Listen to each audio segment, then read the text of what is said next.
আলহামদুলিল্লাহ, আল্লাহ রাব্বুল আলামিনের অসংখ্য অগণিত শুকরিয়া, যিনি আমাদেরকে মাগরিবের নামাজ জামাতের সাথে আদায় করার পরে সর্বকালের সর্বশ্রেষ্ঠ গ্রন্থ মহান রব্বুল আলামিনের কালাম পবিত্র কোরআনুল কারীমের তাফসীরের দর্শে সমবেত হওয়ার তৌফিক দান করেছেন। এজন্য সবাই বলি আলহামদুলিল্লাহ।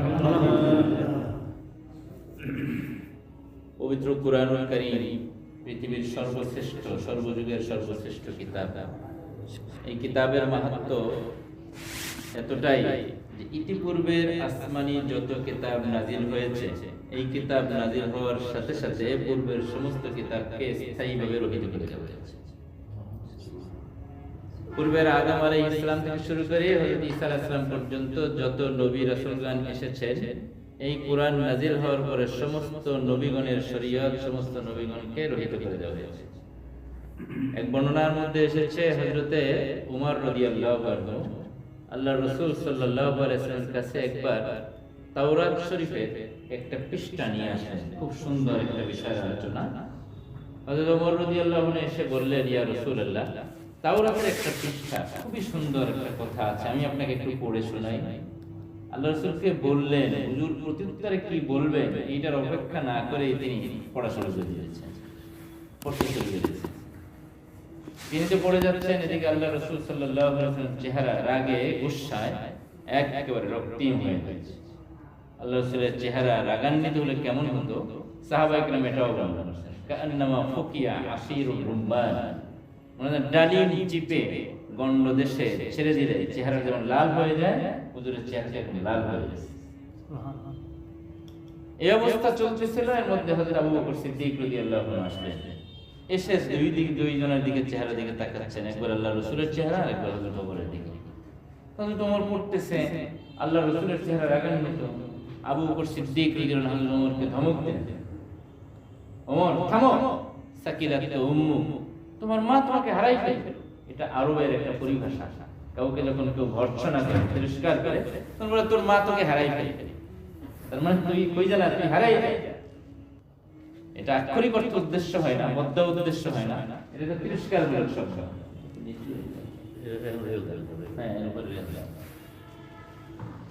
তুমি কি দেখো না আল্লাহ রাসূলের চেহারা দিকে তাকায়? ওমর একবার তাকাও আল্লাহ রাসূলের চেহারা দেখতে।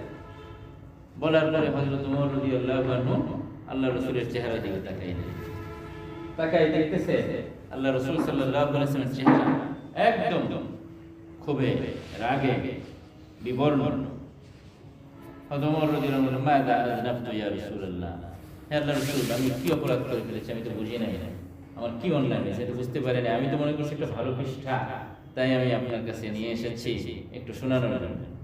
আল্লাহ রাসূল বলেন, ওমর তুমি যে তাওরাতের পৃষ্ঠাটা পড়তেছো, এই তাওরাত যে নবীর উপরে অবতীর্ণ হয়েছে, তাওরাত অবতীর্ণ হয়েছিল কার উপরে? হযরতে মূসা আলাইহিস সালামের উপরে। যেই নবীর উপরে তাওরাত নাযিল হয়েছে, সেই মূসা আলাইহিস সালাম যদি এখন জীবিত থাকতেন, লামা ওয়াসিআহু ইল্লা ইত্তিবাই, আমার অনুকরণ ছাড়া তারও কোনো সুযোগ ছিল না। অত বড় নবী মূসা আলাইহিস সালাম জলিলুল কদর, তিনিও যদি আজ উপস্থিত থাকতেন, বিশ্ব নবী সাল্লাল্লাহু আলাইহি ওয়াসাল্লাম অনুকরণ ছাড়া তারও মুক্তির কোনো পথ ছিল না। কোরআনের মাহাত্ম্য বোঝার জন্য এটা একটা বিশাল দলিল যে কোরআন নাজিল হওয়ার সাথে সাথে পূর্ববর্তী সমস্ত নবী এবং রাসূলগণের, হোক তিনি ঈসা, হোক তিনি মূসা, হোক তিনি ইব্রাহিম, হোক তিনি নূহ, হোক তিনি আদম, সকল নবুয়ত নবীদের নবুয়ত এবং শরীয়তকে আল্লাহ রাব্বুল আলামিন চিরদিনের জন্য ক্যান্সেল করে দিয়েছেন। এবং কিয়ামত পর্যন্ত বিশ্বনবী সাল্লাল্লাহু আলাইহি ওয়াসাল্লাম পরে কোন ধরনের নতুন নবী আসবেন না। নতুন নবী আসবেন না, এই কথা কেন বললাম? কারণ কিয়ামতের আগে দাজ্জালকে হত্যা করার একটা মহা মিশন নিয়ে সাইয়েদনা হযরত ঈসা আলাইহিস সালাম আগমন করবেন। এটা উম্মার একটা সর্বসম্মত আকীদা, বিশ্বাস, যেটা বিশ্বাস ধারণ না করা পর্যন্ত আপনি পরিপূর্ণ মুসলিম হতে পারবেন না। উনি আসবেন একটা বিশেষ উদ্দেশ্য নিয়ে। তিনি যে আসবেন হযরত ঈসা আলাইহিস সালাম, তিনি কি আসার পরে তার ইনজিল কিতাব অনুসারে আমল করবেন না কোরআন অনুসারে? তাহলে তিনি আসার পরেও এই নবীর শরীয়তেরই তিনি অনুগামী হবেন, অনুসারী হবেন, তার শরীয়ত অনুযায়ী তিনি আমল করবেন না। বিশ্ব নবী সাল্লাল্লাহু আলাইহি ওয়াসাল্লাম পরে কোন ধরনের নবুয়তের আসার আর কোন ধরনের সম্ভাবনা নেই। এটা একটা সর্বসম্মত আকীদা, বিশ্বাস, যে আকীদা বিশ্বাসটা এত স্পষ্ট এখানে যদি কারো বিশ্বাসে চিড় ধরে যায়, সে আর নিজেকে মুসলিম হিসাবে দাবি করার কোনো যোগ্যতা রাখে না। এমনকি বিশ্বের সর্বশ্রেষ্ঠ উলামায়ে কেরামের বিষয়ে একমত সিদ্ধান্ত হয়ে গেছে দলিলের আলোকে, কেউ যদি নবুয়তের দাবি করে এখন যে আমি নবী, আর কেউ যদি তাকে বলে তুমি যে নবী, তার দলিল কি, প্রমাণ কি, তাহলে যে দলিল চাবে সেও কাফের হয়ে যাবে। কেন? কারণ আপনি দলিল চাইলেন, এর অর্থ হলো সে যদি দলিল দিতে পারে তাহলে আপনি তাকে মানবেন। তাহলে দলিল চাওয়ার অর্থ কি? বিনা দলিলে বিশ্ব নবীর পরে কেউ নবুয়তের দাবি করলে সে বেঈমান, সে কাফের। তো সম্মানিত উপস্থিতি, কুরআন আল্লাহ রাব্বুল আলামিনের সর্বশ্রেষ্ঠ সর্বশেষ গ্রন্থ, সর্বশ্রেষ্ঠ ব্যক্তির উপরে নাজিল হয়েছে। এই কুরআন যার উপরে নাজিল হয়েছে তিনি হয়েছেন মানব কুলের সেরা। মানব কুলের সেরা নয়, শুধু সৃষ্টি কুলের সেরা। তিনি কে? বিশ্বনবী হযরত মুহাম্মদ সাল্লাল্লাহু আলাইহি ওয়াসাল্লাম। যিনি কুরআনকে নিয়ে এসেছেন তিনি হলেন ফেরেশতা কুলের সেরা। তিনি কে? সাইয়েদনা হযরতে জিবরিল আলাইহিস সালাম। যেই ভূখণ্ডে নাজিল হয়েছে এই কোরআনটা, সেই ভূখণ্ডটা হয়েছে গোটা বিশ্বের শ্রেষ্ঠ ভূখণ্ড। ভূখণ্ডের নাম কি? মক্কা মুকাররমা। এরপরে মক্কা মুকাররমার পরে যেই ভূখণ্ডে কোরআন পুনরায় বাকি অংশ নাজিল হয়েছে কোরআনের, মদিনা মুনাওয়ারা। মক্কা মুকাররমার পরে দ্বিতীয় পৃথিবীর সর্বশ্রেষ্ঠ জায়গা কোনটা? মদিনা মুনাওয়ারা। কোরআন যেই মাসে নাজিল হয়েছে সেই মাসটা হয়েছে 12 মাসের মধ্যে সর্বশ্রেষ্ঠ মাস। সেই মাসটার নাম হলো রমাদান মাস। কোরআনের মধ্যে আল্লাহ রাব্বুল আলামিন বলেছেন, শাহরু রমাদান আল্লাযী উনজিলা ফীহিল কুরআন। রমজান মাসেই এই পবিত্র কোরআনকে নাজিল করা হয়েছে। যেই রাত্রিতে নাজিল হয়েছে সেই রাত্রিটা হচ্ছে 365 দিনের রাত্রিসমূহের মধ্যে সর্বশ্রেষ্ঠ রাত্রি। সেই রাত্রিটা হলো লাইলাতুল কদর।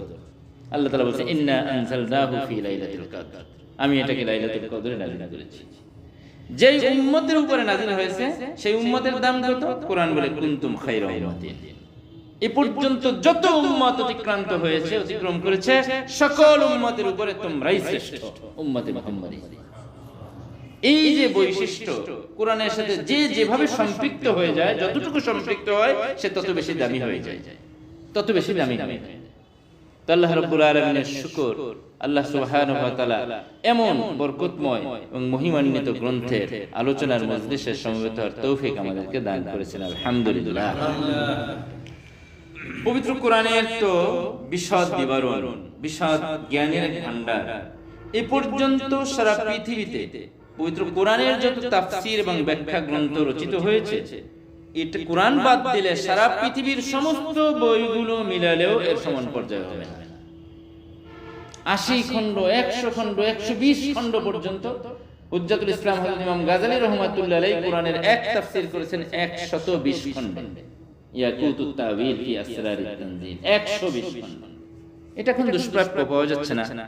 তাতারীদের সেই অভিশপ্ত আক্রমণের পরে বাগদাদের দিজলা এবং ফোরাতের নদীতে এই পাণ্ডুলিপিগুলো সব পোড়াইয়া ছাই করে একেবারে ভাসাই দিয়েছে। এখনো যা পাওয়া যায় তার মধ্যে অন্তত কিছুদিন আগে ঢাকার অভিজাত এক লাইব্রেরিয়ান মাকতাবাতুল আজহার, সবচেয়ে বড় দ্বীনি বই পুস্তকের প্রকাশনালয়, সে ওবাইদুল্লাহ ভাই, ওখানের যে সত্ত্বাধিকারী, তিনি আমাকে বলেছেন যে যাত্রাবাড়ির হুজুর হযরত মাওলানা মাহমুদুল হাসান সাহেব আমাকে 1 লক্ষ টাকা দিয়েছেন, একথা বলে যে এই টাকাটা একজন ব্যক্তি দিয়েছে 1 লক্ষ টাকা। তার উদ্দেশ্য হলো কোরআন শরীফের বর্তমান বাজারে প্রাপ্য সবচেয়ে বৃহৎ তাফসীরটা এই টাকা দিয়ে কিনবা, যদি লাগে আরো সবচেয়ে বড় তাফসীর।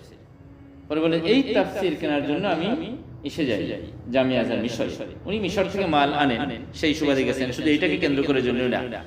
যাওয়ার পরে অনেক তাফসীর খুঁজে একটা তাফসীর পেয়েছেন কোরআন শরীফের 80 খণ্ডে, বর্তমান বাজারে 80 খণ্ডে 1,20,000 টাকা দাম।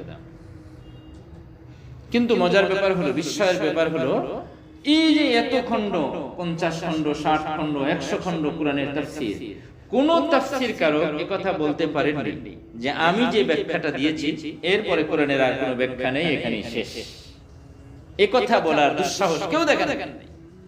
দেখা গেছে পূর্বসূরীরা যখনই কোনো একটা তাফসীর করে গেছে তিনি তার সাধ্যমতো পরবর্তীরা তার উপরে আরো আপডেট, আরো নতুনত্বের সাথে সংযোজন করেছেন। ঠিক কোরআনের একটা বিশাল জ্ঞানের একটা আধারের একটা নমুনা।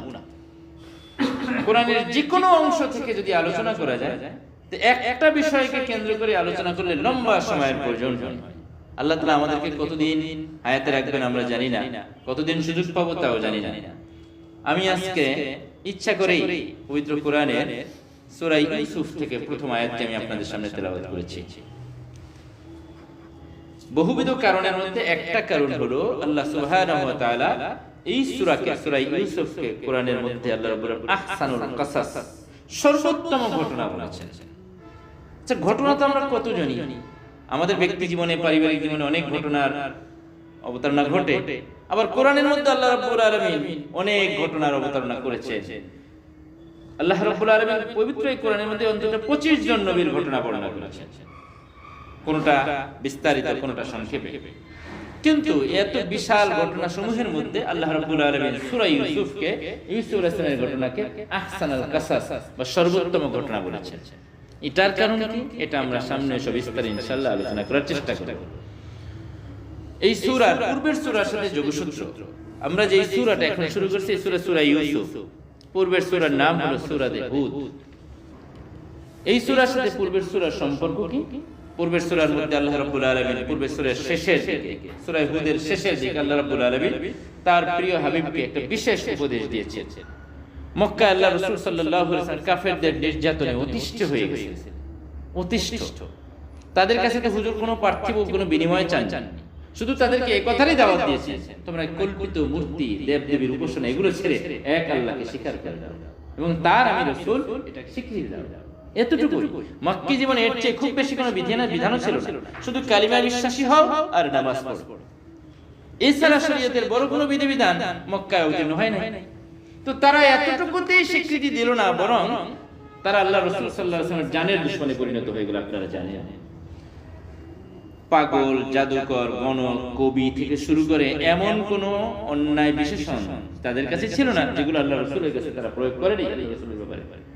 এমনকি এক পর্যায়ে তার জীবনের হুমকি, তারা দারুন নাদওয়ায় ষড়যন্ত্র করছে মুহাম্মদ সাল্লাল্লাহু আলাইহি ওয়াসাল্লামকে কি করা যায়। কেউ বলে জেলখানায় পাঠিয়ে দাও, বলে জেলখানায় যদি পাঠিয়ে দিই তাহলে জেলের আসামি তো সব মুসলমান হয়ে যাবে, তাহলে কি করা যায়, দেশান্তর করে দাও, আরেক দেশে পাঠাও, তাহলে তো সেখানে লোকগুলো আবার দেখা যাবে মুসলমান হয়ে যাবে, তাহলে কি করা যায়। এই নিয়ে আসলে পরামর্শে এক পর্যায়ে তারা এতদূর পর্যন্ত সিদ্ধান্তে পৌঁছেছে তাকে হত্যা করে দেবে। কারণ হত্যা যে করবে, কে হত্যা করবে? কারণ তৎকালীন সময় কোন রাষ্ট্র ব্যবস্থা ছিল, গোত্রভিত্তিক শাসন ছিল।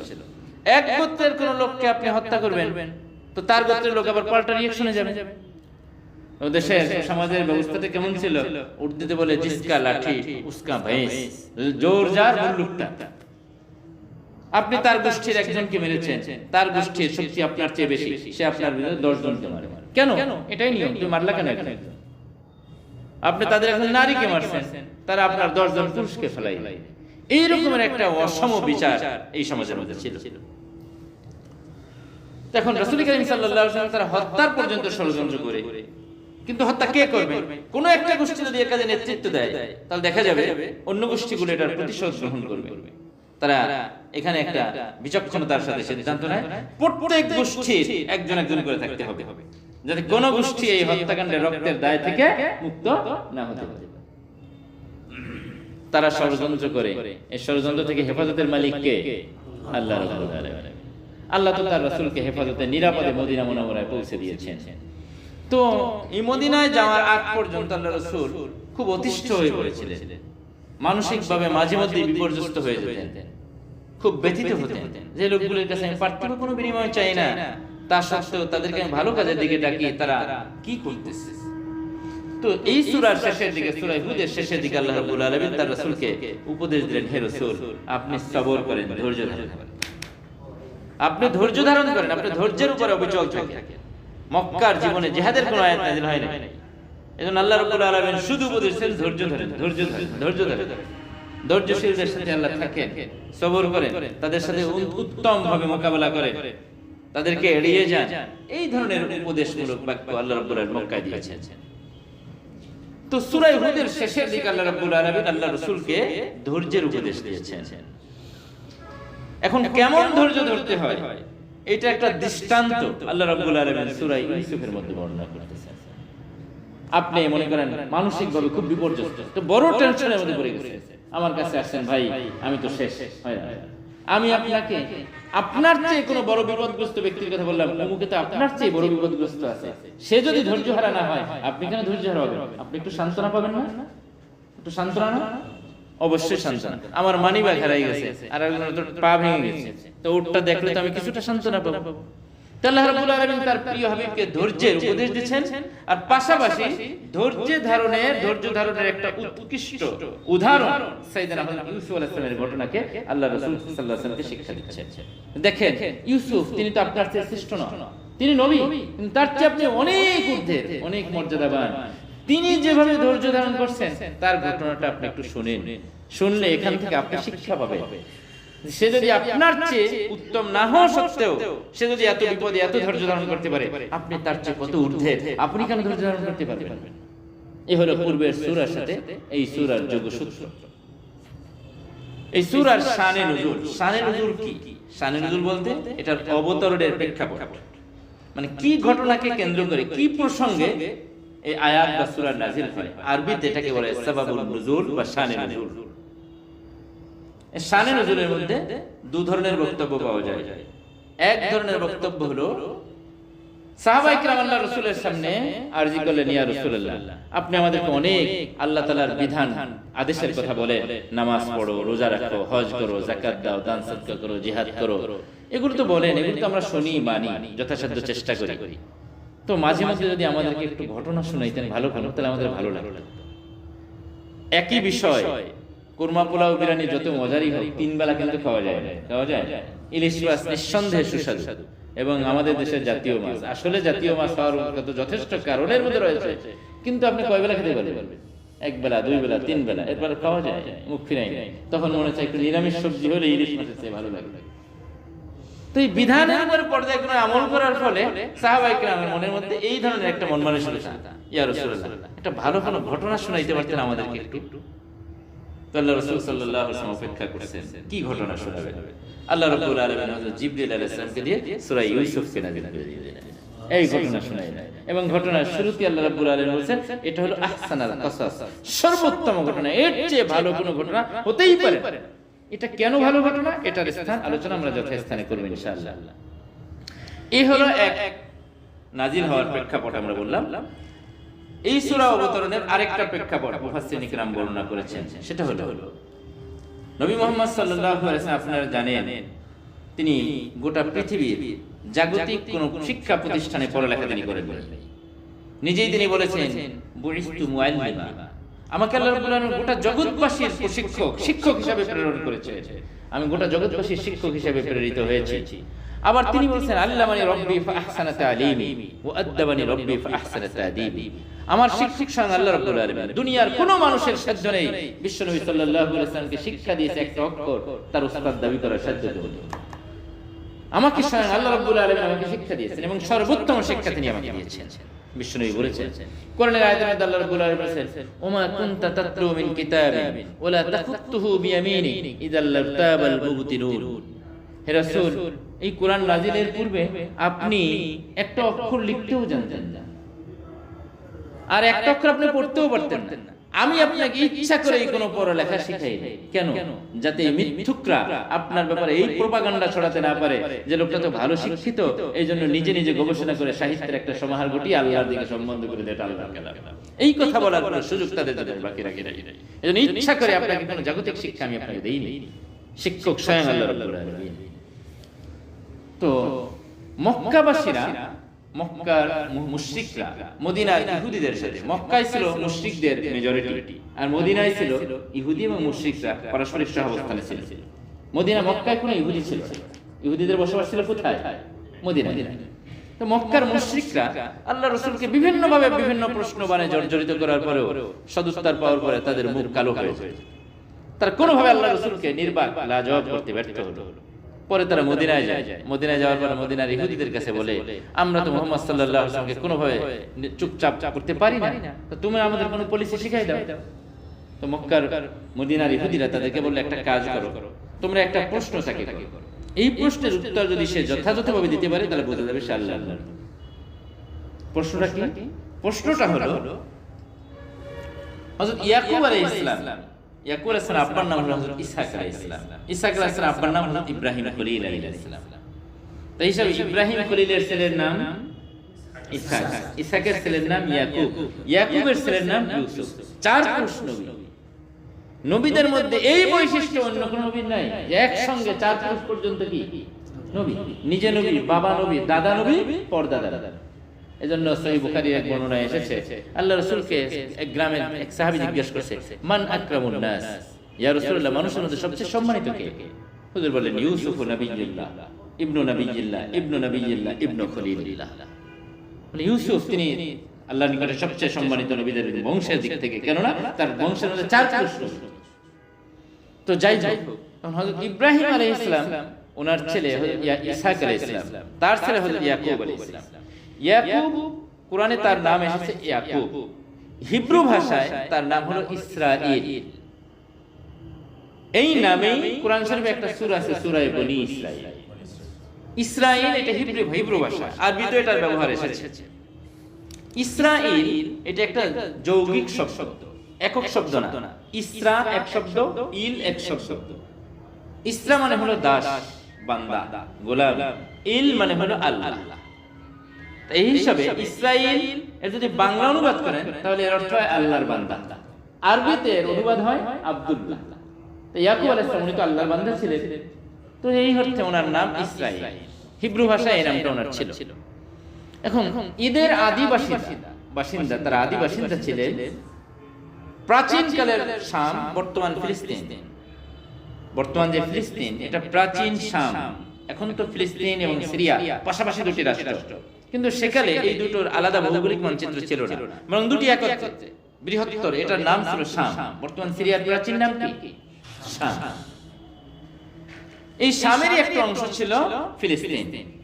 ফিলিস্তিনের একটা শহর আজও, শহরের নাম হলো আল খলিল। ফিলিস্তিনের একটা শহরের নাম কি আছে? আল খলিল। এই শহরে হযরত ইব্রাহিম আলাইহিস সালাম বসবাস করতেন। তার ছেলে হযরত ইসহাক, তার ছেলে হযরত ইয়াকুব এখানে, এবং তাদের কবর এই আল খলিল শহরে রয়েছে। এখনো তারা সেখানে শায়িত।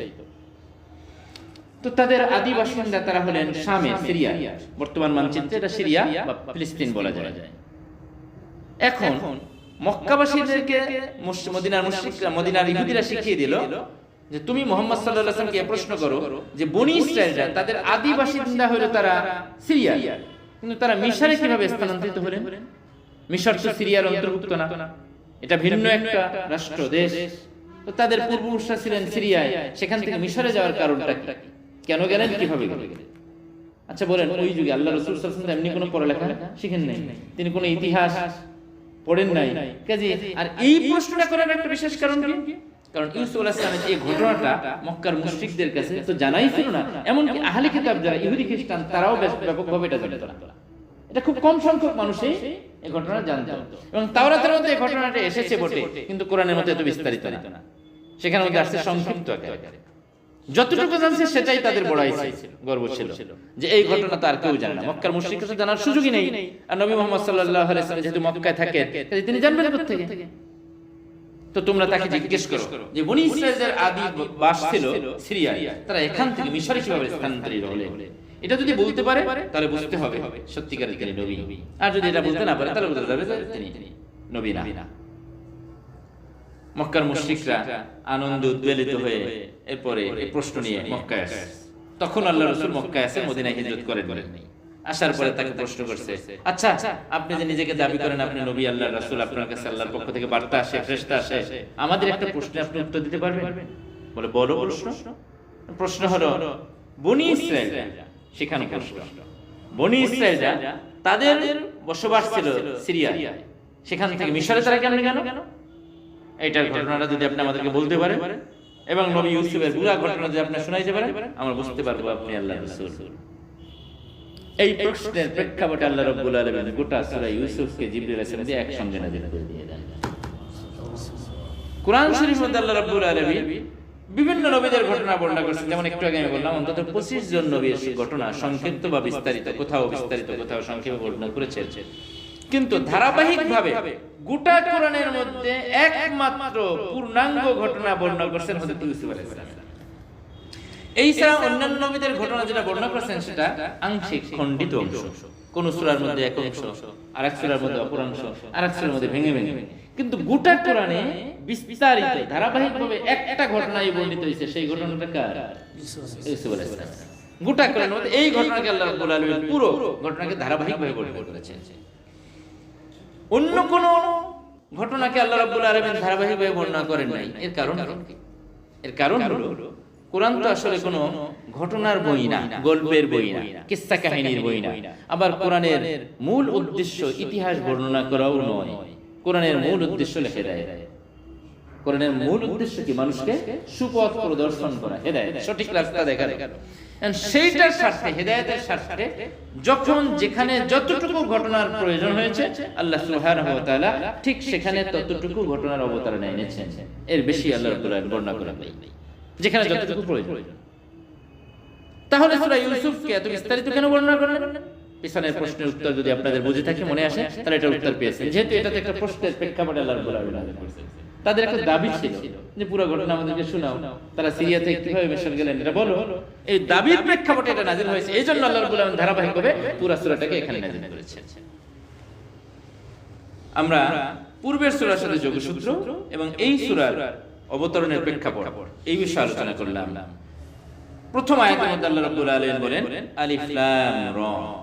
দেখেন কি অবস্থা, কোরআন শরীফের সাংকেতিক কোড শুধু সূরা ইউসুফ না, এরকমের বিভিন্ন সূরার মধ্যে আল্লাহ রাব্বুল আলামিন এই ধরনের সাংকেতিক কোড বর্ণনা করেছেন। কোথাও আলিফ লাম মিম, কোথাও আলিফ লাম র, কোথাও আলিফ লাম মিম সাদ, কোথাও কাফ হা ইয়া আইন সাদ, কোথাও ইয়াসিন, কোথাও তাহা।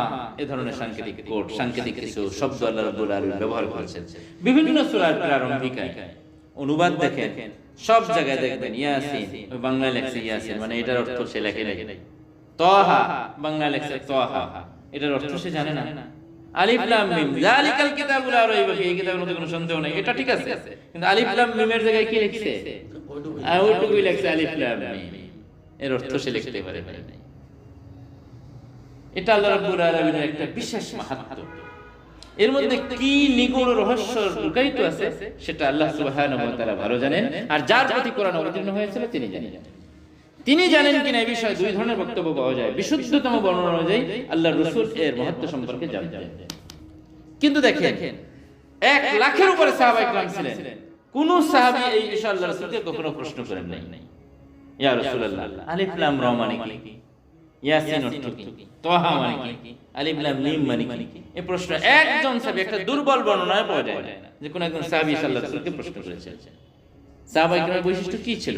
মা আতাকুমুর রাসূল ফাখুযুহু ওয়া মা নাহাকুম আনহু ফান্তাহু। রাসূল যতটুকু তোমাদেরকে দেন, যতটুকু বলেন, অতটুকু আর ক্ষান্ত থাকো। যেটা বিষয় বলেন না এই বিষয়ে প্রশ্ন করতে যেও না।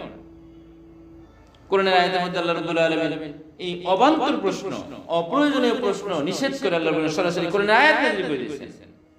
লা তাসআলু আন আশিয়া ইন তুবদা লাকুম তাসুকুম। তোমরা আমার রাসূলকে এমন অপ্রয়োজনীয় কোনো প্রশ্ন করো না যেই প্রশ্নের উত্তর যদি আমার রাসূল যথাযথভাবে দেন তখন তোমাদের খারাপ লাগবে। এই আয়াতের ঘটনার একটা প্রেক্ষাপট আছে। আব্দুল্লাহ ইবনে হুযাফা রাদিয়াল্লাহু আনহু, একজন তো হলেন হযরত হুযাইফা ইবনুল ইয়ামান, ইনি কিন্তু তিনি না, উনি হলেন হুযাইফা, ইনি হলেন হুযাফা, নাম ভিন্ন। আব্দুল্লাহ ইবনে হুযাফা আস-সাহমি আল-বদরি, বদরে উনি অংশগ্রহণ করেছিলেন। আল-কারশি, উনি কুরাইশি সাহাবী। ওনার জন্ম নিয়ে মক্কার মুশরিকরা বিভিন্ন ধরনের বাজে মন্তব্য করত। ওনার নাম হলো আব্দুল্লাহ, বাবার নাম হলো হুযাফা। কিন্তু মক্কার মুশরিকরা তার জন্ম নিয়ে আপত্তি করত।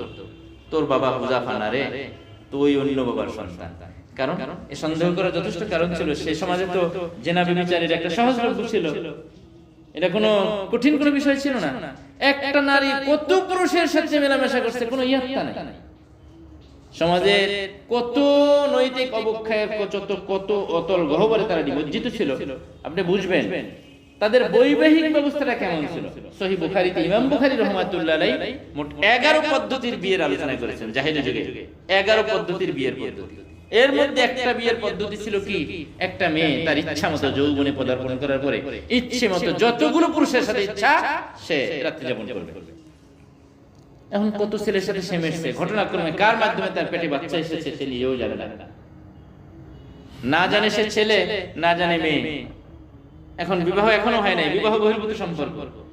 যখন সন্তানের ডেলিভারি হবে তখন সে কি করবে, ওই যত পুরুষের সাথে সে মনে আছে যে মিশছে সব পুরুষকে একটা ভোজনের দাওয়াত দেবে, খাবারের দাওয়াত তার বাড়িতে।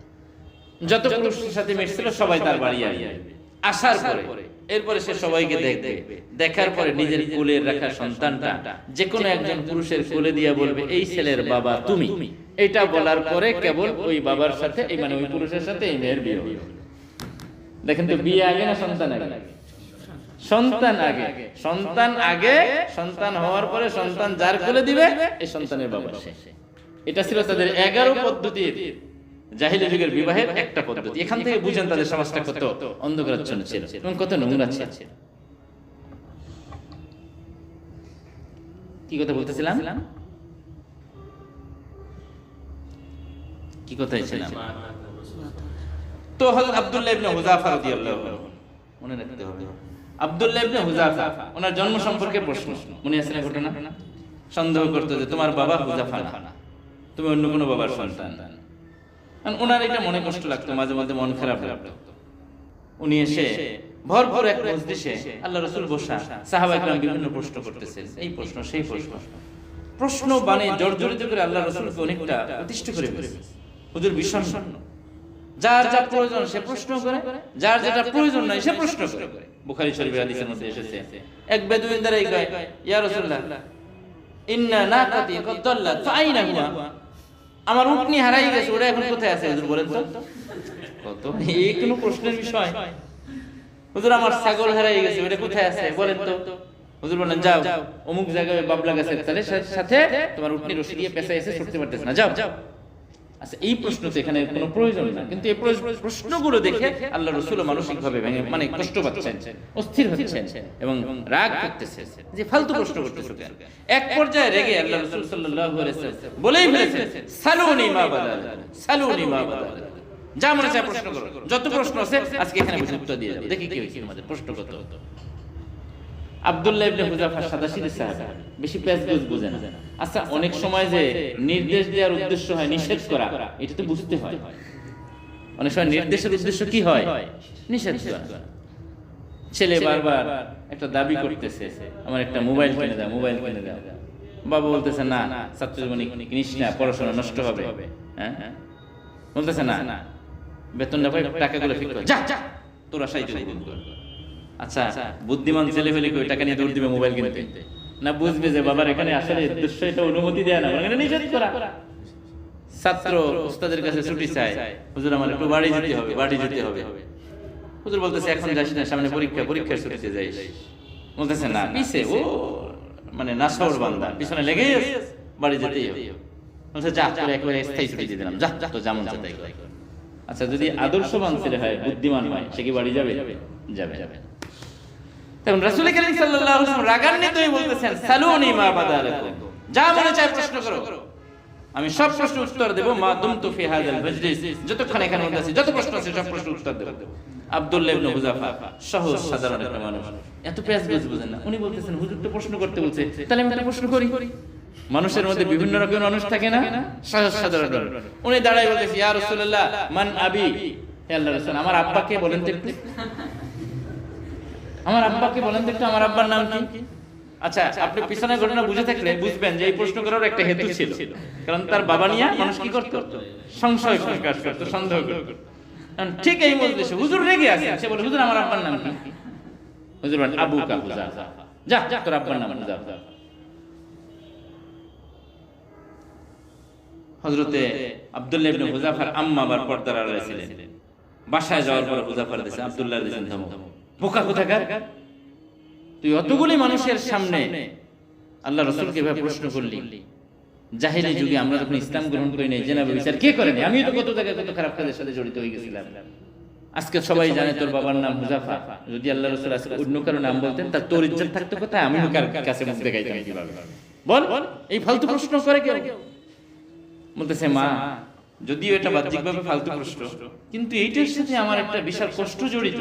রাস্তায় চলতে গিয়ে মানুষ খালি এগুলি সন্দেহের দৃষ্টিতে দেখে, খালি সংশয়ের দৃষ্টিতে তাকায়, এইটার সবাইকে হুজাফার ছেলে মনে হয় না, বাপ ছেলের তো চেহারার কাঠামোতে কোনো মিল-টিল নাই। এই জন্য আজকে আমি এই প্রত্যয় নিয়েই আল্লাহ রাসূলের কাছে প্রশ্ন করেছি, আল্লাহ রাসূল যদি আজকে লাউ আলহাকানি ইলা আবদিন আসওয়াদা লাহিকতু বিহি, আল্লাহ রাসূল যদি আজকে আমার আব্বা যিনি প্রসিদ্ধ হুজাফা তার দিকে সম্বন্ধ না করে যদি বলতেন একটা কালো কুচ্ছিত একটা হাফসি গোলামের ছেলে, আমি সেটাও মেনে নিতাম, কারণ আমি জানি আল্লাহ রাসূল ভুল বলবেন না। তো যাই হোক, এই প্রশ্নগুলো যখন হইতেছিল প্রয়োজনীয় অপ্রয়োজনীয়, আল্লাহ রাসূল রেগে গেছেন।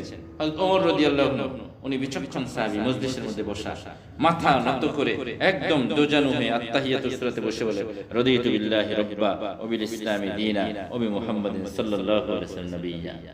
হে রাসূল, আমরা আপনার উপর সন্তুষ্ট, আমরা আল্লাহর উপর সন্তুষ্ট, ইসলামকে আমরা সন্তুষ্ট, আমরা আপনাকে কষ্ট দিতে চাই না।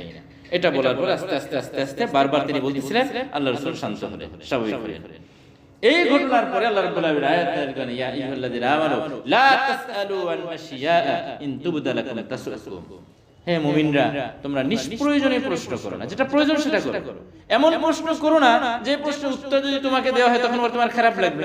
যেমন তুমি তোমার বাবার নাম জিজ্ঞেস করছো, তোমার বাবা হিসেবে যে পরিচিত, যদি তার নাম আমার রাসূল না দিয়ে আরেকটা দিতে, তখন তোমার আবার খারাপ লাগবে। দেখো, আমি জানতাম তার আব্বু ডাকতাম, এখন আবার আব্বু আমার আরেকজন। এরকম অবান্তর নিষ্প্রয়োজনীয় প্রশ্ন তোমরা করো না। তো সাহাবায়ে কেরাম এই ঘটনার পর থেকে নিষ্প্রয়োজনীয় কোনো প্রশ্ন আল্লাহ রাসূলকে করে নাই। এজন্য আলিফ লাম মিম, আলিফ লাম র এর অর্থ কি, এর মধ্যে আল্লাহ কি লুকিয়ে রেখেছেন, কোন একজন সাহাবী আল্লাহ রাসূলকে প্রশ্ন করেন নাই। কেন? এটা যদি প্রয়োজন হয় তাহলে আল্লাহ রাসূল আমাদেরকে বলে দিবেন। যেটা প্রয়োজন না সেটা আমার জানা দরকার কি? যেটা আল্লাহ রাসূল বলেন না, হুজুর বলেন নাই, এটাই প্রমাণ এটা আমার জন্য দরকার নাই। হুজুর বলেছেন এটাই প্রমাণ এটা আমার জন্য প্রয়োজন। উদাহরণের মাধ্যমে বুঝাই। আমি শুরুতে বলছিলাম এগুলো কোরআনের কিছুটা সাংকেতিক কোড।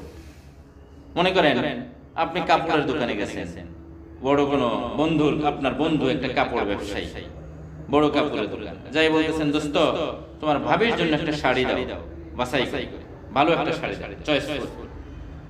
দোকানদার আপনার বন্ধু মানুষ, সে তার কর্মচারীকে বলতেছে, এই রহিমউদ্দিন, ওই থানটা নামাও তো, এইবার যে নতুন যে আসছে ওই থানটা বের করো, বের করে এবার বাইরে দেখাও। ৮-১০টা থান সামনে এনে দিয়েছে, ওর মধ্যে থেকে ১০-২০টা কাপড় দেখে আপনি কোন একটা কাপড়কে চয়েস করছেন। দেখছেন সুতাও মিহি, গাঁথনিও চমৎকার, কালারটাও ভালো, পছন্দ করছেন। এরপর জিজ্ঞেস করতেছেন, দোস্ত কাপড় তো এটা আমার পছন্দ হয়েছে, দাম কত? জিজ্ঞেস করে, কত রাখবা? দোস্ত তার কর্মচারীকে, মালিক কর্মচারীকে বলে, এই রহিমউদ্দিন দেখতো এটার কোড নম্বর কত, গায়ে কত নম্বর লেখা আছে? ২২,৩৯৩। বলে না, বলে না, এটা কি কাপড়ের কোড, ২২,৩৯৩। এবার আপনার বন্ধু ১ মিনিট হিসাব নিকাশ করে বলে, দোস্ত কাপড়টার দাম ৩,০০০ টাকার কমে দেওয়া যাবে না, বেচি আমি একটু বেশি, তুমি আমার বন্ধু, একসাথে পড়ছি, এই কারণে তোমার কাছে একেবারে ফিক্সড প্রাইস, এর চেয়ে ১ টাকাও কম তুমি দিতে পারবে না। আচ্ছা বলেন, ২২,৩৯৩ এই কোড নম্বরের মধ্যে ৩,০০০ শব্দটা কোন জায়গায় লুকায়িত? এটা কি ক্রেতা বুঝবে? এটা কে বুঝবে? এটা হলো কাপড় বিক্রেতা, সে বুঝবে যে এই কোডের মধ্যে কি লুকায়িত আছে। এটা ক্রেতার বোঝার বিষয় না, আপনার বিষয় হলো কাপড় চয়েস করেন, টাকা দিয়ে কিনে নিয়ে যান। ওই সংখ্যার মধ্যে কি তাৎপর্য নিহিত এটা আপনার বোঝার বিষয় না, এটার পিছনে সময় ব্যয় করার কোনো দরকার নেই। কাপড় চয়েস আছে, মূল্য দিয়ে চলে যান। তো কোরআন শরীফের বিভিন্ন সূরার শুরুতে আল্লাহ রাব্বুল আলামিন এই ধরনের সাংকেতিক কোড ব্যবহার করেছেন। এই কোডগুলোর মধ্যে কি নিহিত, এর অর্থ কি, এর ব্যাখ্যা কি, এর রহস্য কি, এটা বোঝার কোনো দরকার উম্মতের নাই। এটা যিনি নাজিল করেছেন আর যার কাছে নাজিল করেছেন তারা বুঝেন, এটার মধ্যে আমাদের কোনো বিষয় নেই। তাহলে একটা প্রশ্ন থেকে যায়, তাহলে যেহেতু এটার মধ্যে আমাদের কোনো বিষয় নেই, কিন্তু আমরা তো এটা পড়ি, তো এটার অর্থ আমরা জানি না, বুঝি না, তাহলে এর দ্বারা আমাদের উপকারিতা কি, ফায়দা কি? এক তো ফায়দা হলো এটা যে প্রথমেই দেখেন কোরআন শরীফের প্রথম সূরা সূরা বাকারা, আমাদের তারতিবে ধারাবাহিক বিন্যাস পদ্ধতির মধ্যে সর্বপ্রথম সূরা কি? সূরা ফাতিহার পরেই সূরা বাকারা। সূরা বাকারা শুরুই করেছেন আল্লাহ রাব্বুল আলামিন এই ধরনের সাংকেতিক শব্দ দিয়ে, আলিফ লাম মিম, 3টি অক্ষরের একটি শব্দ। তো যেই শব্দের কোনো অর্থ নেই, এই অর্থ দিয়ে আল্লাহ, এই শব্দ দিয়ে আল্লাহ কোরআনের সূচনা কেন করলেন? প্রথমেই কোরআনের কাছে গোটা বিশ্বের সমস্ত জ্ঞানী গুণীদেরকে নির্বাক, নিরুদ্ধার, অসহায় প্রকাশ করে দেওয়া যায়। যে পৃথিবীর জ্ঞানীরা গুণীরা সুধীজনরা তোমরা এত পাণ্ডিত্যের জাহির করো, এত জ্ঞানের বড়াই করো, বলো তোমাদের যদি এত জ্ঞান গরিমা বুদ্ধি থাকে এই প্রথম 3টা শব্দের অর্থ তুমি বলো, বলো এটার ব্যাখ্যা বুঝাই দাও। যত বড় কবি, সাহিত্যিক, দার্শনিক, বিজ্ঞান, জ্ঞানী, যত বড় কিছু হোক না কেন, কোরআনের এই অক্ষরগুলির কাছে এসে নিজের অসহায়তা প্রকাশ করে ছাড়া আর কিছুই নেই। সকলে এই শব্দগুলোর কাছে হার মেনে যায়, অসহায় প্রকাশ করে না, এগুলোর অর্থ তো আমরা বুঝি না। প্রথম পর্যায়ে প্রথম শব্দের মাধ্যমে গোটা বিশ্ববাসীকে কোরআন কি করে দেয়? পরাজিত করে দেয়, কোরআনের কাছে অসহায় বানিয়ে দেয়। এটা হলো কোরআনের একটা এজাজ, অক্ষমকারী একটা শক্তি, যেই শব্দগুলোর মাধ্যমে গোটা বিশ্বের সমস্ত মানুষকে, সমস্ত জিনকে কোরআন নিজের কাছে, কোরআনের কাছে অসহায় করে দেয়। এই শব্দগুলির কোনো অর্থ কোনো মানুষ জানে না। বিভিন্ন জন বিভিন্ন অনুসন্ধানে দৃষ্টিতে বিভিন্ন কথা বলেছে। আলিফ লাম মিম, আলিফে আল্লাহ, লামে জিবরিল, মিমে মুহাম্মদ। সম্ভব হতেও পারে, নাও পারে, আমার ধারণা। কেউ বলে আলিফ লাম রা, আলিফে আল্লাহ, লামে জিবরিল, রেতে রউফ, অথবা কেউ বলে রেতে রহিম। এটা আমার ধারণা, কল্পনাপ্রসূত হতেও পারে, নাও পারে। কিন্তু সবচেয়ে বিচক্ষণ মুফাসসিরিন ইকরাম, সবচেয়ে সতর্ক মুফাসসিরিন ইকরাম, সবচেয়ে নির্ভরযোগ্য এবং আস্থাভাজন মুফাসসিরিন ইকরামরা এই আয়াতের ব্যাখ্যায় যেটা বলেছে সেটা হলো আল্লাহু আ'লামু বিমুরাদিহি বিযালিকা। এই আয়াতের দ্বারা কি উদ্দেশ্য সেটা আল্লাহই জানেন। আমরা যা বলবো এটা হতেও পারে, নাও হতে পারে। নিশ্চিত জ্ঞান একমাত্র কার কাছে? আল্লাহ রাব্বুল আলামিনের কাছে। এটা হলো এক ফায়দা। এই শব্দগুলোর মাধ্যমে গোটা বিশ্বের কাছে কোরআন নিজের একটা শক্তিকে প্রকাশ করে দিল, যে কোরআনের কাছে সবাই অসহায়। আর একটা উপকারিতা হলো এখানে যে এই যে আলিফ লাম মিম, আলিফ লাম র যে বর্ণগুলি রয়েছে, এগুলোর অর্থ আমরা বুঝি না, জানি না, কিন্তু তা সত্ত্বেও এগুলো পড়লে সওয়াব হয় নাকি হয় না? অর্থ জানি না, কিন্তু তা পড়লেও সওয়াব পাই। আমাদের সমাজের মধ্যে একদল ভাই আছে, তারা বলে কোরআন না বুঝে পড়লে কোনো ফায়দা নেই, কোরআন না বুঝে পড়লে কোনো ফায়দা নাই। আল্লাহ তাআলা কি বলছেন এটা বুঝে না, খালি মুখের মতো তোতা পাখির মতো বলিয়া বলে লাভ কি? তাদের এই কথাটা ভুল। কোরআন এমন এক গ্রন্থ যেটা বুঝে পড়লেও ফায়দা, না বুঝে পড়লেও ফায়দা কম আর বেশি। একজনে বুঝে পড়ে সে হয়তো উপকারিতাটা বেশি পায়, আমি বুঝে পড়ি না, আমি উপকারিতা পাই কম না। এটা এমন এক গ্রন্থ যেটা তো এমন একটা বিষয় যে কোরআন শুধু বুঝে পড়া না, কোরআনের দৃষ্টিতে, মহব্বতের, ভালোবাসার দৃষ্টিতে তাকাই থাকলে, যতক্ষণ তাকাই থাকে আমলনামার মধ্যে সওয়াব পাবে। তাফসীরে রুহুল মানির মধ্যে এই বর্ণনাটা এসেছে। 3টা জিনিস এমন আছে পৃথিবীতে যাদের দিকে তাকানোই শুধু সওয়াব, শুধু তাকাই থাকবেন, কিছু করে লাগবে না, শুধু সওয়াব, যতক্ষণ তাকাই থাকবেন। এক নম্বর হলো বাইতুল্লাহ, আল্লাহর ঘর, কালো গিলাফে বেষ্টিত। কালো গিলাফ তো কতই আছে, আমাদের গেঞ্জিও কত কালা, হ্যাঁ, বাড়িতে পর্দার কাপড় আছে কালো, কালো জ্যাকেট, কালো চাদর, কত কিছু পরি, কিন্তু ওই ঘরটার কালো গিলাফের এমন এক আকর্ষণ, হাজি যখন আল্লাহর ঘরকে সামনে নিয়ে থাকে, যতক্ষণ তাকাই থাকে মনে হয় সৌন্দর্যের কোনো শেষ নেই। কি ঠিক করলাম না, ভুল বললাম? আমাদের আলহাজ আব্দুল জলিল ভাই গত বছর আল্লাহর ঘরে গেছেন, যতক্ষণ তাকাই থাকে মনে হয় মজাই শেষ হয় না। কি এক মজা, শুধু তাকাইতেই মনে চায়, শুধু তাকাইতেই মনে চায়। রাসূল করিম সাল্লাল্লাহু আলাইহি ওয়াসাল্লাম বলেন, বাইতুল্লাহর উপরে প্রতিদিন 120টি রহমত নাযিল হয়। কতগুলো? 120।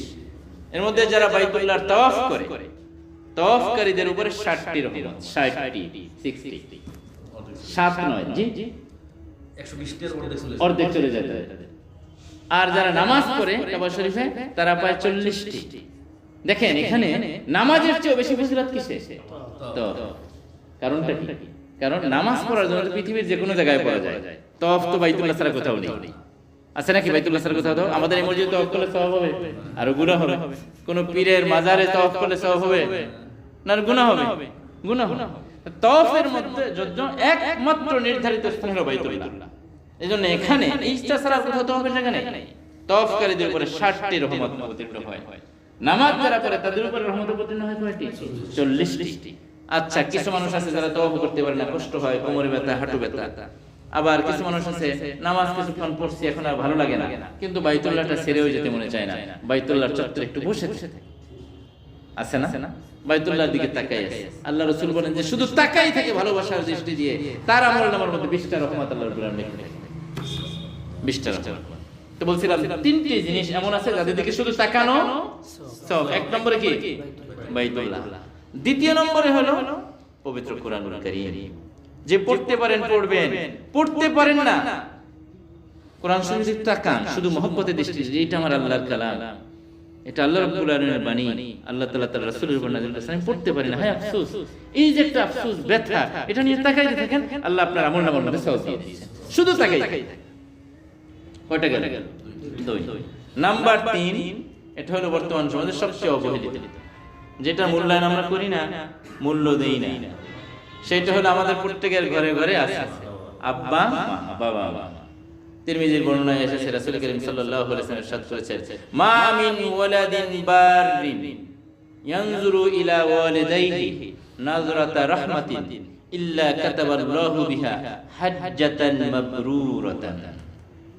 কোন অনুগত সন্তান পিতামাতার বেয়াদব নয়, বাবা মার অনুগত সন্তান, কথা মানে এরকম কোন সন্তান যদি বাবা মার দিকে একটা নেক দৃষ্টি দিয়ে, ভালোবাসার দৃষ্টি দিয়ে, মহব্বতের দৃষ্টি দিয়ে তাকায়, আমল নামায় আল্লাহ রাব্বুল আলামিন একটা কবুল হজের সওয়াব তার আমল নামায়। প্রিয় ভাই, এখন হজ করতে 4 থেকে 5 লাখ টাকা লাগে। এই বছর যে হজের যে বাজেট আসবে 5 লাখ টাকাও পারা যাবে কিনা কোনো নিশ্চয়তা নেই, কারণ করোনা কাল, এখন অনেক বাজেট বেড়ে গেছে, বিমান ভাড়া বাড়তি, গাড়ি ভাড়া বাড়তি, বাড়ি ভাড়া বাড়তি। আমরা যখন ছিলাম তো এক এক রুমের মধ্যে 5 জন 7 জন করেও রাখছে হাজি। এখন সৌদি গভর্নমেন্ট আইন করছে কোনো হোটেলে কোনো রুমে 2 এর অধিক রাখা যাবে না, কারণ করোনার ঝুঁকি থাকে। তাহলে এখন আমরা 7 জনে যেই বিলটা পরিশোধ করতাম, এই 7 জনের বিল কয়জনের মাথায় আসতেছে? তাহলে কত গুণ বেড়ে যাবে। 5-7 লাখ টাকা দিয়ে হয়তো এখন হজ করে লাগবে। আল্লাহ তাআলার কাছে আমরা দোয়া করি, আল্লাহ যেন আগের সেই সোনালী সুদিন আমাদেরকে আবার ফিরিয়ে দেয়, আল্লাহ যেন আমাদেরকে আবার তার ঘরে যাওয়ার তৌফিক দিয়ে দেন। যারা গিয়েছি, যারা যায়নি, আল্লাহ যেন সকলকে আল্লাহ রাব্বুল তার প্রিয় ঘর দেখার তৌফিক দান করেন, আল্লাহ আমাদেরকে কবুল করেন। তো এই যে 5-7 লাখ টাকা খরচ করে আল্লাহর ঘরে তওয়াফ করে আসবেন, হজ করে আসবেন, আচ্ছা এই হজটা কি কবুল হয়েছে আপনি নিশ্চিত হতে পারবেন? নিশ্চিত হতে পারবেন না। কিন্তু বিশ্বনবী বলেন, তুমি তোমার ঘরে থাকা বাবা মার দিকে ভালোবাসার দৃষ্টি দিয়ে, শ্রদ্ধাপূর্ণ মহব্বতের দৃষ্টি দিয়ে তাকাও, তোমার আমলনামার মধ্যে সাথে সাথে আল্লাহ একটা কবুল হজের সওয়াব লিখে দিয়ে দিবেন। কিন্তু এটার মূল্যায়ন আমরা করি না, এটা সবচেয়ে বড় অবহেলিত। সন্তানের কাছে নিজের শ্বশুর শাশুড়ি, শ্বশুরালয়ের লোকজন যতটা আপনজন হয়, নিজের বাবা মা তার কিনি কঞ্চাত হয় না, একদম কোনা কিঞ্চিত থাকে না। বাবা কোনো একটা কথা বললে সন্তানের কাছে এটা ভালো লাগে না, মায়ের কোনো আদেশ তার কাছে পছন্দ হয় না, শ্বশুর বাড়ির লোকজন কোনো একটা কিছু বললে এটা ভালো লাগে। এবং এটা যে হবে এটা বিশ্বনবী বলে গেছেন, আকবার রাজুলু আবাহু ওয়া আদনা সাদিকাহু, কিয়ামতের একটা আলামত হলো এটা, মানুষ বন্ধুকে কাছে টানবে, বন্ধুর সাথে খুব ভালো ব্যবহার করবে, কিন্তু দূরে সরাই দেবে বাবাকে। আজ দেখেন, এটা বোঝানোর জন্য 1500 বছর আগের প্রাচীন ব্যাখ্যা নিয়ে দরকার নেই, এটা প্রতি ঘরে ঘরে সমস্ত বাবা মায়ের, আমাদের সমাজের মধ্যে ম্যাক্সিমাম অধিকাংশ বাবা মার অভিযোগ সন্তান তার সাথে ভালো ব্যবহার করে, সন্তান বাবার কথা শুনে না, সন্তান মায়ের কথা শুনে না।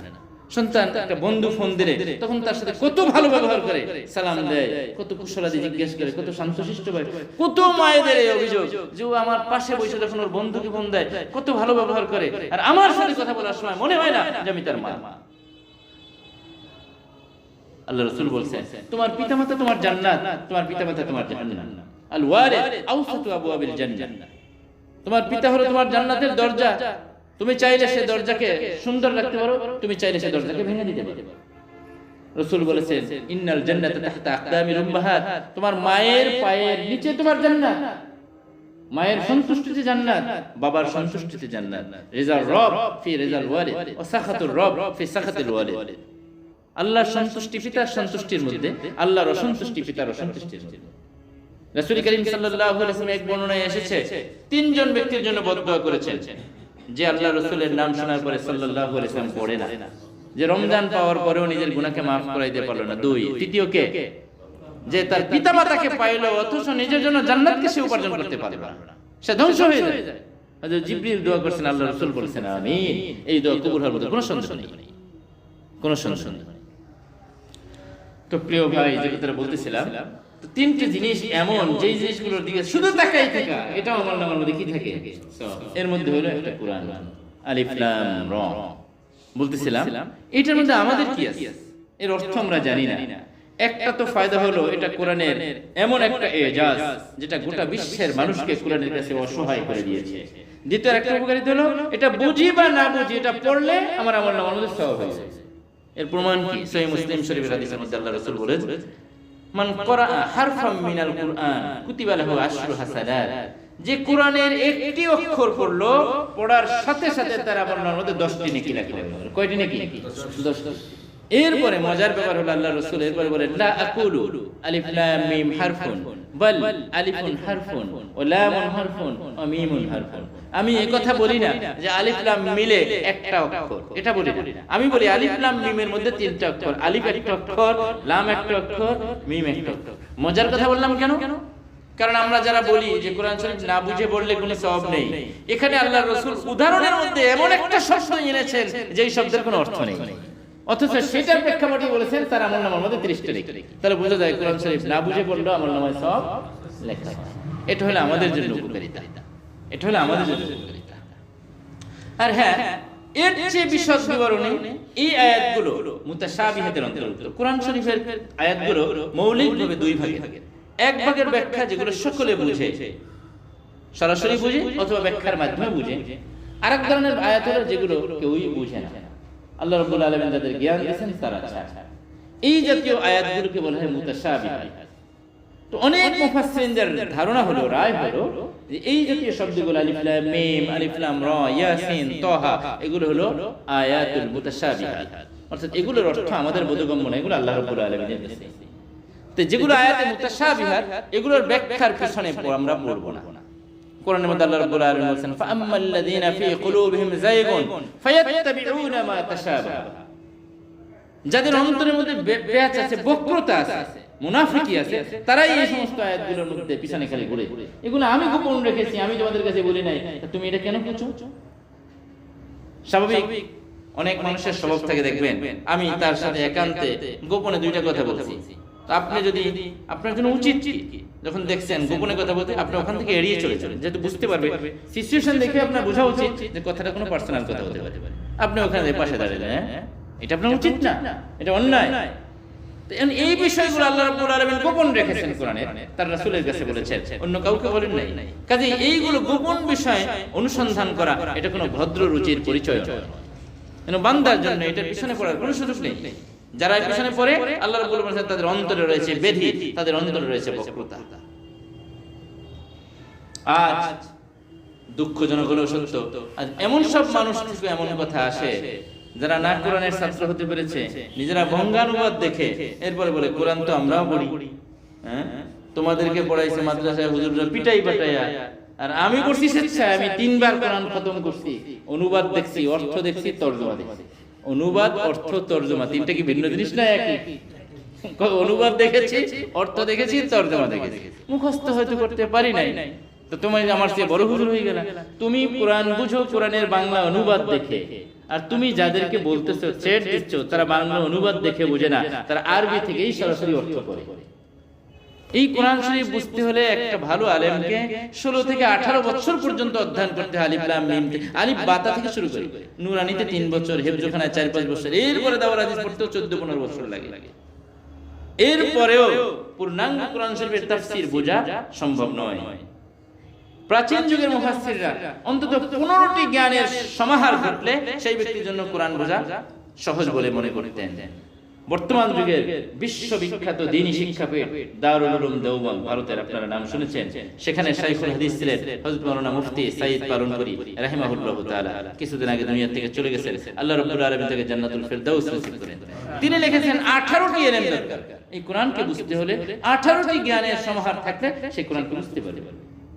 আর আমি কোরআন শরীফের একটা অনুবাদ দেখে আমি যদি বুঝি যে হ্যাঁ আমি কোরআন শরীফের সব শিখে ফেলেছি, তাহলে এর অর্থ কি? আমাদের বাড়ির পাশে একটা বোকা ছেলে আছে, একটু মানে কি বলে ওই ভারসাম্যহীন, আমাদের গ্রামে বলে আদগঙ্গা বলে না, এরকম মানে কিছু বুদ্ধি আছে কিছু নাই। তো একদিন আমার আব্বা বাড়ি থেকে মসজিদে যাচ্ছে, যাওয়ার পথে আব্বার নাতি আব্বাকে দাঁড়ায় বলতেছে, দাদু আমি সূরা ইয়াসিন মুখস্থ বলতে পারি। কি রে, ও তোর বাবার নামটাও ঠিক করে বলতে পারে না, সূরা ইয়াসিন মুখস্থ করলো কেমনে? আব্বা বলতেছে বলতো, আর আব্বার সামনে লাফাচ্ছে আর বলছে ইয়াসিন ইয়াসিন ইয়াসিন ইয়াসিন ইয়াসিন। ও মনে করছে ইয়াসিন ইয়াসিন কয়েকবার জোরে সূরা ইয়াসিন পড়া হয়ে যায়। তো ওর সূরা ইয়াসিন পড়ার এই অবস্থা, আর তুমি কোরআন শরীফের বাংলা অনুবাদ দেখে আলেমদেরকে ছেড়ে দিচ্ছ, তোমার ওই কোরআন বোঝা ঠিক ওই রকমের বোকা আমার সূরা ইয়াসিন মুখস্থ করার কথা।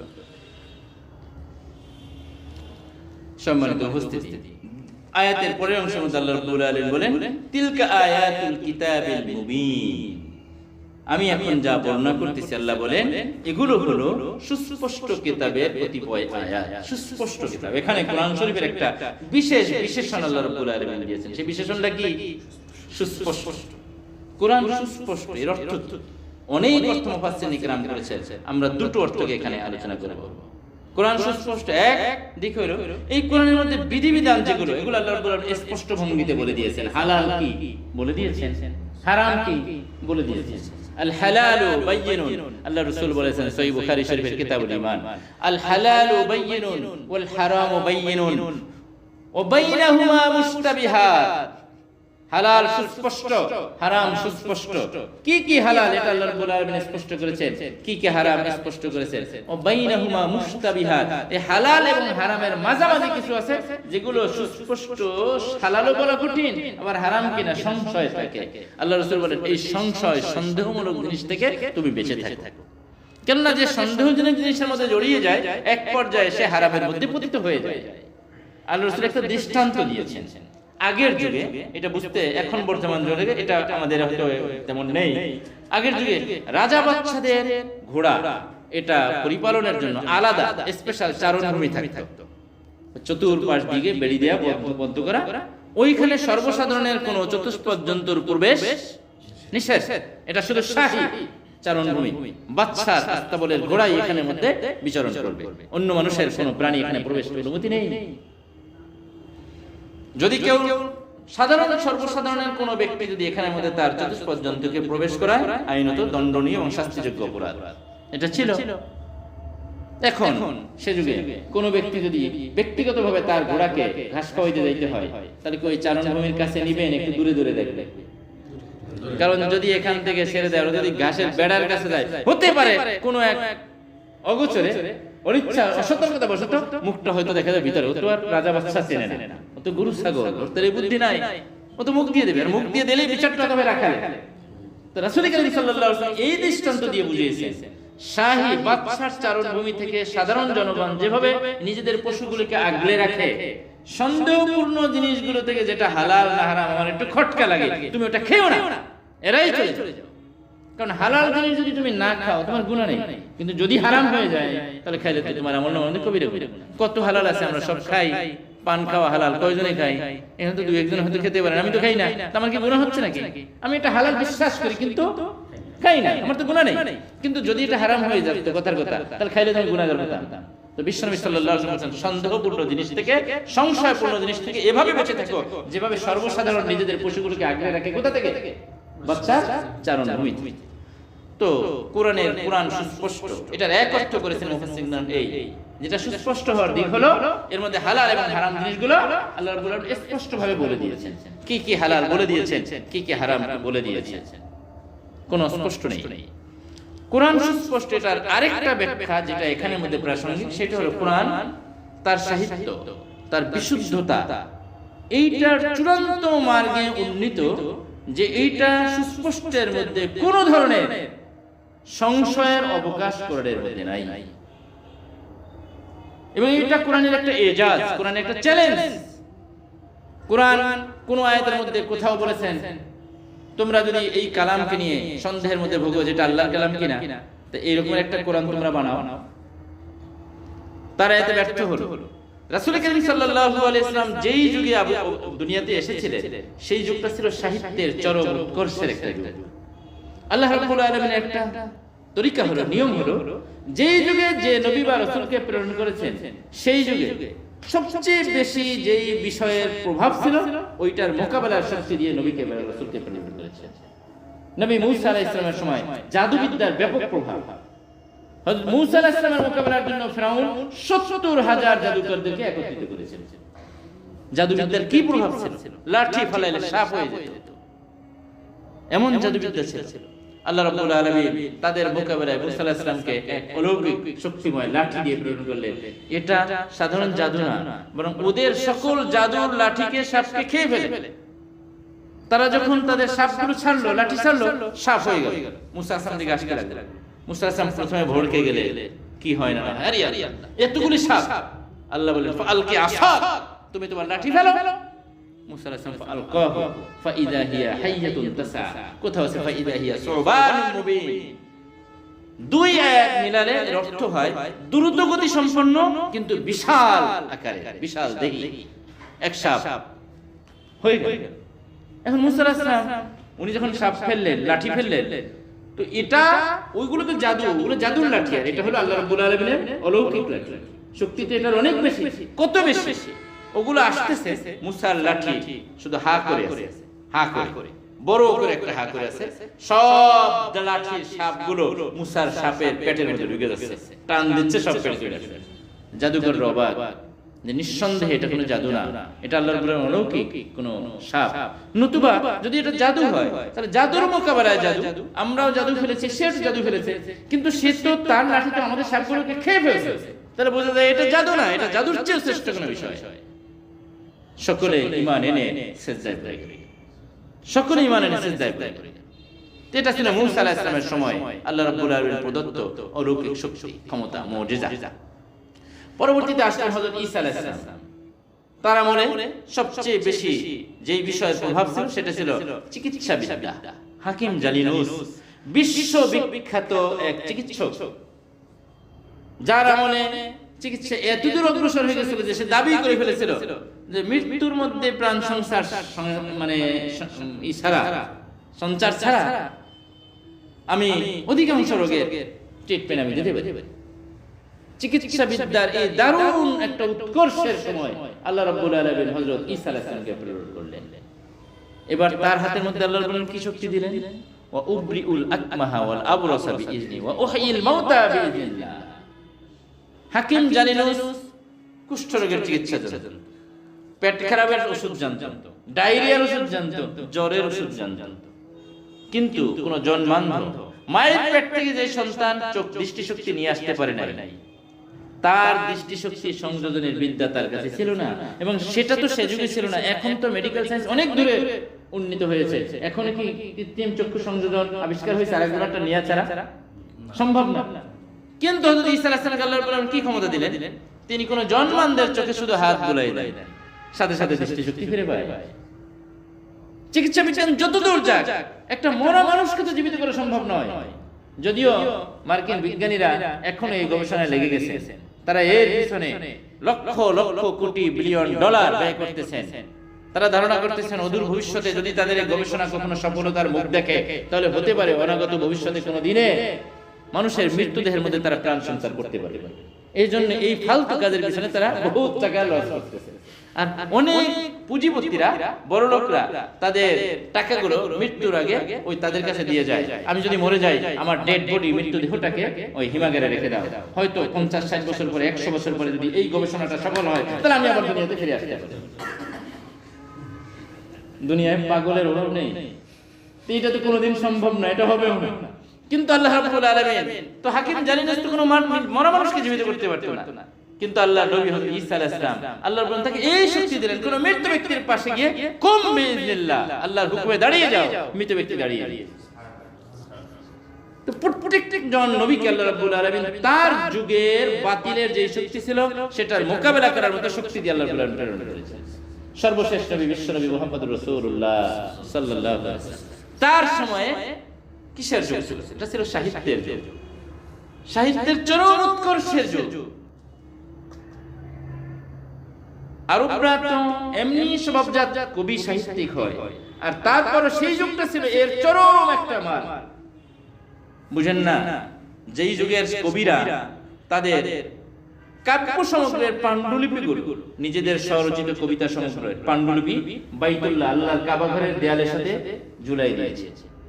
সেই যুগের 7 শীর্ষ কবি লাবিদ, ইমরুল কায়েস, এরা 7 শীর্ষ কবি তাদের কবিতা সমগ্রের পাণ্ডুলিপি কাবা ঘরের দেয়ালে ঝুলাই দিয়েছে। কেন? চ্যালেঞ্জ, আমি যেই সাহিত্যের সমাহার এই কবিতা সমগ্রের মধ্যে ঘটিয়েছি, যেই মানের সাহিত্য ব্যবহার করেছি, যেই মানের অলংকার শাস্ত্র ব্যবহার করেছি, যদি কোনো কবি বা সাহিত্যিক এর চেয়ে ভালো মানের কোনো সাহিত্যের সমাহার ঘটাতে পারে, সেদিন আমি কাবাগরের দেয়াল থেকে আমার পাণ্ডুলিপি সরাই নিয়ে আসবো। কত বড় চ্যালেঞ্জ চিন্তা করে। 7 কবির একসঙ্গে। বর্তমান কওমি মাদ্রাসায় এটা একটা পাঠ্য পুস্তকের মধ্যে একটা কিতাব আছে, আস-সাবউল মুআল্লাকাত, সাবে মুআল্লাকা বলে।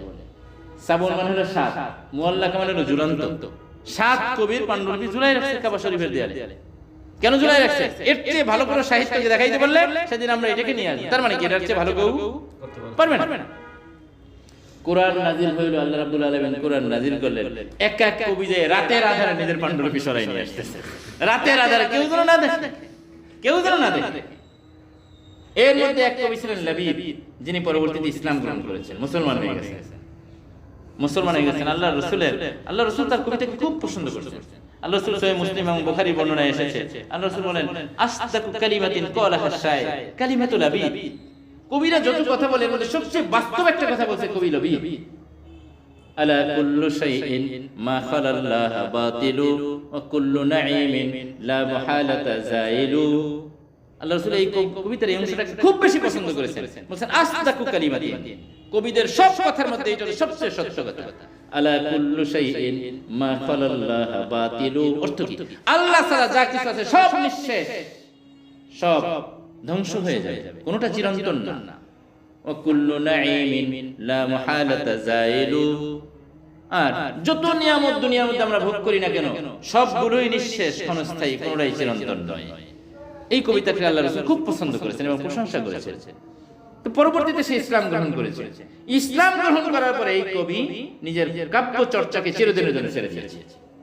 ওমর রাদিয়াল্লাহু আনহু খেলাফত কালে উনি যখন খলিফাতুল মুসলিমিন, তখন এই লাবিদের কাছে চিঠি পাঠাইছে যে লাবিদ, অনেক দিন তোমার কোনো কবিতা শুনি না, তুমি তোমার কাব্য সমগ্রের কিছু কবিতা, স্বরচিত কিছু কবিতা আমাদেরকে শোনাও, কিছু কবিতা লিখে আমাকে পাঠাও। ওমর রাদিয়াল্লাহু একটা চিঠি দিয়ে পাঠাইছেন। চিঠির উল্টা পিঠে কবি লাবিদ লিখছে ইন্না সূরা বাকারার প্রথম দিকের কয়েকটা আয়াত লিখছে। লেখার পরে নিচে লিখছে সে তার মন্তব্য, ইন্না হাদিস শামসা কদ আতফাআত জামিআ কনাদিরিশ শাইরিয়া। এই মহাসূর্য, কোরআনের কয়েকটা আয়াত দিয়ে এই মহাসূর্য কাব্য জগতের সমস্ত নক্ষত্রগুলোর আলোকে নির্বাপিত করে দিয়েছে, নিভিয়ে দিয়েছে। তার মানে সূর্য, কোরআন হলো একটা সূর্য, আর আমাদের কবিতা এটা হলো কোরআনের সূর্যের কাছে একটা নক্ষত্র। আচ্ছা, নক্ষত্রের আলো নিঃসন্দেহে আছে। আমরা যখন আধার রাতে তাকাই, আকাশের মধ্যে লক্ষ কোটি তারকা দেখতে পাই, কিন্তু দিনে কেন দেখতে পাই না? দিনে কি ওই নক্ষত্রগুলো আকাশে থাকে না? থাকে নাকি থাকে না? না বাড়িতে চলে যায়? থাকে। তা দেখি না কেন দিনে? রাতে দেখি, দিনে দেখে না দেখার কারণটা কি? কারণ ওর বাপ দাদা 14 গোষ্ঠীর চেয়ে বেশি পাওয়ারফুল হলো সূর্য। সূর্যের আলোর কাছে ওদের কোনো অস্তিত্বই থাকে না। তো কবি লাবিদ ঠিক এই কথাটাই বলছেন যে সূর্যের আলো আসলে যেমন নক্ষত্রের আলোর কোনো দাম থাকে না, এটা দেখাই যায় না। কোরআনের আলোর কাছে আমাদের এই কবিদের কাব্য চর্চা, এটা কোনো দামই নাই, এটার সামনে দাঁড়ানোর মতো কোনো বিষয়ই না। আপনি যদি পড়তে চান সূরা বাকারা, এমন একটা সাহিত্যের যুগ সেটা ছিল। আর ঐতিহাসিকদের মধ্যে আরেকটা ঘটনা পাওয়া যায়, আব্দুল্লাহ ইবনে মুকাফফা বড় সুসাহিত্যিক ছিল, বড় পণ্ডিত ছিল। তার যুগে তার মোকাবেলা করার মতো কেউ ছিল না। একবার তাকে সবাই মিলে চ্যালেঞ্জ করছে, তুমি এত বড় সাহিত্যিক, কোরআনের মতো বা কোরআনের চেয়ে একটা ভালো মানের সাহিত্য তুমি আমাদের উপহার দিতে পারো? বলে এটা কোনো ব্যাপার হলো? কোরআনের মধ্যে কি সাহিত্য আছে এর চেয়ে ভালো সাহিত্য? অন টুর ব্যাপার। বলে ঠিক আছে, আমি তাই এজন্য আমার একটা কাজ দিতে হবে, আমাকে সাংসারিক জগৎ থেকে আলাদা রাখতে হবে। আমি বাড়িতে থাকবো, আমার সাংসারিক কোনো টেনশন যেন আমাকে না করা লাগে, আমি এর চেয়ে ভালো মানে সাহিত্য আমি দেখাবো। সবাই বলছে আচ্ছা ঠিক আছে, তোমার ভরণ পোষণ সংসারে যা কিছু করো সব আমরা দেবো, তুমি একটা এটা দেখাও। বড় সাহিত্যিক, সবার একটা আশার জায়গা। সে দরজা জানালা আটকে 1 বছর বৈশা সে সাহিত্যের একটা বই রচনা করেছে। বর্ষ পূর্ণ হওয়ার পরে যেদিন মনে করেন বর্তমান সময় অনুযায়ী মোড়ক উন্মোচন হয় না, বইয়ের মোড়ক উন্মোচন অনুষ্ঠান, জ্ঞানীগণ সুধীদেরকে দাওয়াত দেয়। তো মোড়ক উন্মোচনের দিন, কথার কথা যেদিন তার বইটা বাজারে আসবে, ওই দিন বিশাল একটা ঘনঘটা করে একটা আয়োজন, বিশাল একটা জমকালো একটা অনুষ্ঠান। তো ওই দিন সে বের হয়েছে, আজকে তোমার বইয়ের মোড়ক উন্মোচন হবে। ঘর থেকে বের হইয়া বাজারের দিকে যাচ্ছে। পাশে 1 বছরের মধ্যে সে আর বেশি একটা সময় দেয়নি ভাই, প্রয়োজন ছাড়া বাজারের দিকে যাচ্ছে, গ্রামের একটা মসজিদ, মসজিদের বারান্দায় একটা শিশু, মক্তবের একটা শিশু কোরআন শরীফ তিলাওয়াত করতেছে। একটা আয়াত তার কানের মধ্যে আসছে, ওয়াকিলা ইয়া আরদু বলঈ মাআকি ওয়া ইয়া সামাউ আকলিঈ ওয়াগীদাল আমরু ওয়াগীদাল বাউ ওয়া কুদিয়াল আমরু ওয়াস্তাওয়াত আলাল জুদি। এই আয়াতটুকু শুনছেন, আয়াতটুকু শুনে ওইখানে দাঁড়াই শিশুর কাছে আসছে, তুমি এটা কি পড়তেছো? বলে কোরআন। বলে আবার বলো তো একটু। বলে ওয়াকিলা ইয়া আরদু বলঈ মাআকি ওয়া ইয়া সামাউ আকলিঈ। পুরো আয়াতটা শোনানোর পরে ওখান থেকে সরে যায়, ঘরে যায়, নিজের 1 বছরের সরস্বতী পাণ্ডুলিপি ছিঁড়া টুকরা করে বেলায়। সবাই বলতেছে এইটা কি পাগলামি করতেছে, এত কষ্টের ফসল, 1 বছর বয়সে এটা লেখলা, মুহূর্তে ছিঁড়ে ফেলাই দিলা। বলে দেখো তোমরা আমাকে কোরআনের মোকাবেলায় দান করছো, কোরআন কি আমি জানতাম না, আমি তো কোরআন পড়ি নাই, হ্যাঁ মনে করছি এটা কোনো ব্যাপারই না, মুহাম্মদ সাল্লাল্লাহু আলাইহি ওয়াসাল্লাম নিরক্ষর মানুষ, পড়ালেখা করেন নাই, তো তার মুখ থেকে আর কি বাড়াবে, আমার তো এটা ধারণা ছিল না। কিন্তু কোরআনের একটা আয়াত আমি যখন শুনেছি আমি বুঝতে পেরেছি, কোরআনের একটা গোটা কোরআন তো দূরের কথা, একটা সূরা তো দূরের কথা, একটা আয়াতের মোকাবেলা করার শক্তি আমি আব্দুল্লাহ ইবনে মুকাফফার নাই, গোটা বিশ্বের কোনো কবি সাহিত্যিক দেখ নাই। কেন কেন কেন নাই? বলে এই আয়াতটা দেখো, এই আয়াতটার মধ্যে শব্দ আছে 19টি। কয়টা ওয়ার্ড? 19টি শব্দ, অথচ আল্লাহ তাআলা অলংকার শাস্ত্রের সমাহার ঘটিয়েছেন এই আয়াতের মধ্যে 21টি। এটা কিভাবে সম্ভব? একটা বিশাল আয়াতের মধ্যে একটা দুটো অলংকার ঘটাতে আমাদের শরীর থেকে ঘাম বের হয়ে যায়, আর শব্দ আছে সেখানের মধ্যে 19টি, আর অলংকার ঘটিয়েছেন আল্লাহ রাব্বুল আলামিন, বালাগাত ঘটিয়েছেন এখানে 21টি। এটা আদৌ সম্ভব নয়। তো সম্মানিত উপস্থিতি, যেটা বলতেছিলাম যে কোরআন সুস্পষ্ট হওয়ার এক ব্যাখ্যা হলো কোরআন তার সুসাহিত্যে এত সুউচ্চ মার্গে উন্নীত যে এইটার মোকাবেলায় পৃথিবীর কোন সাহিত্যে চ্যালেঞ্জ করার কোনো সুযোগ নেই। আলহামদুলিল্লাহ, আমরা প্রথম দিন সূরা ইউসুফের প্রথম আয়াতের সংক্ষিপ্ত তাফসীর করার চেষ্টা করেছি। আল্লাহ রাব্বুল আলামিন যদি তৌফিক দান করেন, এই আয়াতের আরো কিছু কথা আমরা সামনের জুমায় ইনশাআল্লাহ বলবো।